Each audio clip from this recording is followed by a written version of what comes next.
احنا هنجرب يا جماعه النهارده بيت المشويات، بس مش فطار، احنا هنجربه سحور. فجمعنا الشباب كلها وهنجرب السحور بتاع بيت المشويات وهننزل كل حاجه. وبقول لك ايه، ادخل شوف. بس يلا بقى يا حميده، انا رايي بص بقى يا جماعه، احنا جمعنا الدنيا. بتعمل ايه؟ انا حاسس بيض المدحرج ده شكله جامد، ده مدحرج في السمنه خالص.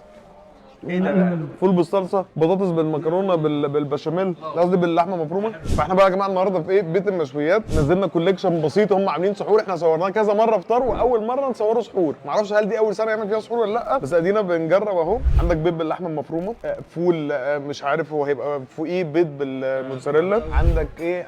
عندك مسقعه اللي هي المشهوره عندهم في المقبلات دي مسقعه بالبشاميل دي. السحور ده يا حميده؟ ده سحور بقى مصري اصيل بقى. وعندك بقى برضو المميز، احنا هنتكلم عن المميز سريعا كده. بيبقى بطاطس باللحمه المفرومه، بطاطس بيوريه باللحمه المفرومه، بس هي تقع. ما هي كده والله. والله حلو والله قوي. جامده والله. بتاع دي البيض قصدي البطاطس باللحمه المفرومه دي خطيره. البيض باللحمه المفرومه خطير. المشكله بقى الفرايتيز دي بتخليك محتار. انت يا باشا بص اقول لك على حاجه، انا عايز اقعدك في حته حلوه. بيض باللحمه المفرومه ده بكيف. ده فول بالبيض بالبسطرمه بالموتزاريلا. يا جماعه انا القسم اللي قدامي دوت، بص انا لقيت احسن حاجات وحطيتها قدامي. بص بقى انت هتلاقي بقى كواليتي الاكل خطيره، يعني كل حاجه معموله صح قوي، من اول الحاجات بقى الافتكاسات لحد الحاجات العاديه خالص. ايوه هاتوا ده عشان انا بس كان في حد عايز ياخده مننا. ايوه لا بس انا عاجبني ان هو عامل افتكاسات كتير قوي. احنا ما كناش متوقعين ازاي بيت المشويات هنتسحر فيه. ابدعوا المره دي والله. احنا قلنا نتسحر سحور عادي، بس اللي هو ايه، بس طعمه بريميوم. لا بس في افتكاسات. بص البتنجانه دي هتعمل فيها ايه بقى؟ انت ايه؟ دي انت مسؤول فيها صح؟ اديني فول بالزبده. ايوه انا بحب بقى فول بالزبده، اللي عايم على الوش ده الزبده ده يلا عامله ازاي؟ صوما مقبولا وافطارا شهيا. الحروقه الفلاح اللي هي بتبقى مرره سنه دي. ايوه مرره سنه. اصل رستم يا جماعه فود بلوجر، بس بينه وبين صحابه. رستم الفول حسيت في ايه؟ غريب بس حلو قوي والله. في لمسه فلاحي اللي هي بتاعت تحس انت حاول غمز، خد شويه زبده كده مع الفول. بص مسقعه بالبشاميل، عمرك ما تاكلها في حته زي بتاعت هنا. يا لهوي بص بتعمل ازاي. طب نجرب الجبنه اللي بالطماطم. والله العظيم انت على فكره انت مساعد قوي جدا في الموضوع، والله العظيم مفيش حاجه بيفوتها لي. انا حاسس ان هو سحور بريميوم، اكل حلو. ممكن بقى ايه، هل هنكرر طلعه بيت المشويات في السحور تاني؟ نحب ناخد اراء سريعه. انا ارجع له، انا هاجي اكل دي خلاص دي والله العظيم مش راضي ياكل غيرها.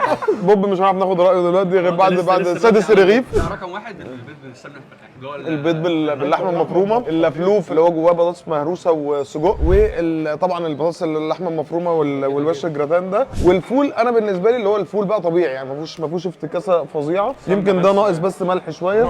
والبيض المدحرج ده خطير على فكره يا جماعه. فول بالبسطرمه وتحس ان السمنه هي اللي واخده الوش دايما، حتى في يعني هو.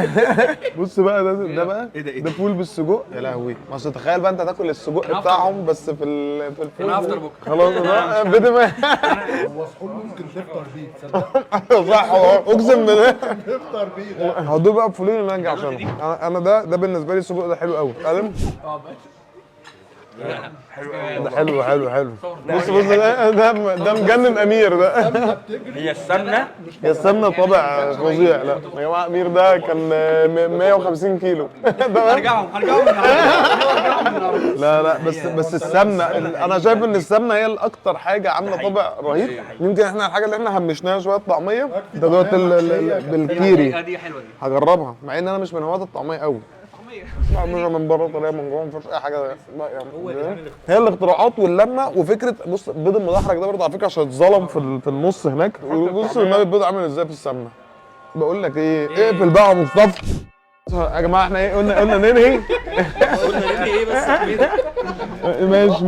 ماشي يا لهوي ايه ده. احنا هنحلي بس.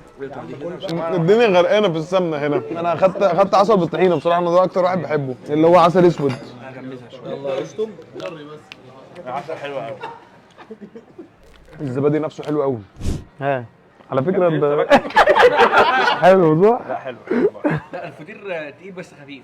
تقيل بس خفيف. يعني كلام مش مقنع تماما. ما يموتكش. ما يموتكش الوش فاهم؟ بتاع الزبادي. انت بتحب كل حاجه الوش، انت بتاخد الوش بس. اوفر اول التجربه هتنبسط بيها. بالنسبه لي الافتكاسات كلها هي التوب. وبقول لك ايه، اقفل يا مصطفى.